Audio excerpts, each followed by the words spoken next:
Oi, pessoal. Nós vamos prosseguir estudando o contraponto de segunda espécie hoje a partir do método Fuchs, de acordo com o método Fuchs. Então, nós vamos ver o contraponto no qual existem duas notas contra uma, duas mínimas se contrapondo às semibreves que constituem o cantus firmus, que no nosso exemplo aqui vai estar na voz inferior.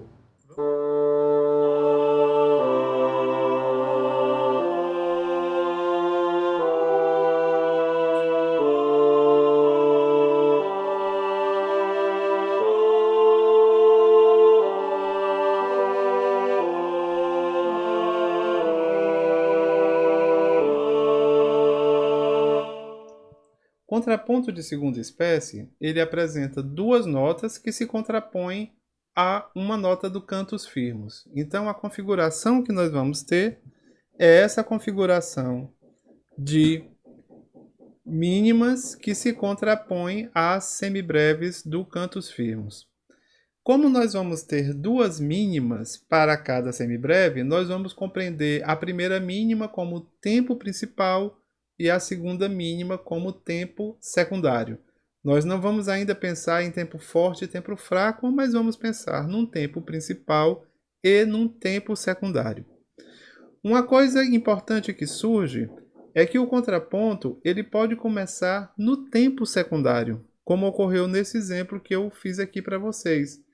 O nosso contraponto começa na voz superior, aqui com um intervalo de oitava no tempo secundário. Quando esse fenômeno ocorre, qualquer intervalo é possível para o início do contraponto. Mas se o contraponto começar junto com o cantus firmus no primeiro tempo principal, aí não. Aí a gente tem que fazer como a gente faria na primeira espécie. Utilizar a oitava, o uníssono, ou se o cantus firmus estiver na voz mais grave, o intervalo de quinta é possível. Uma outra coisa importante que vem na segunda espécie é a possibilidade de dissonâncias, que podem ocorrer no tempo secundário como notas de passagem. Então, nesse exemplo aqui, nós temos duas nonas, aqui uma nona e aqui uma outra, e essas duas nonas ocorrem como notas de passagem. E uma coisa importante também, finalmente, é a repetição de nota. É possível nós fazermos repetição de nota desde que a primeira nota esteja no tempo principal e seja repetida no tempo secundário. O inverso, fazer a nota aparecer no tempo secundário e repeti-la no tempo principal, não é considerado correto. Então, em linhas gerais, essas são as diretrizes para o contraponto de segunda espécie.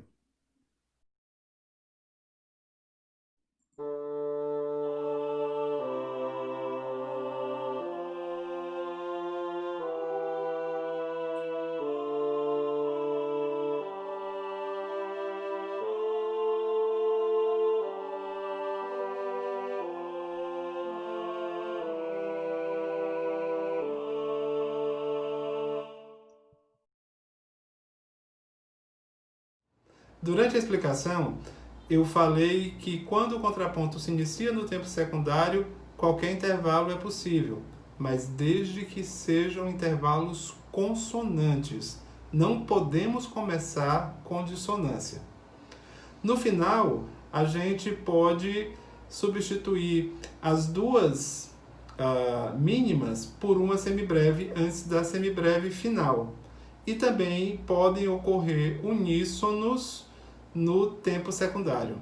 Vejam, por favor, o PDF que foi colocado para vocês na aula anterior, que lá tem tudo isso bem direitinho.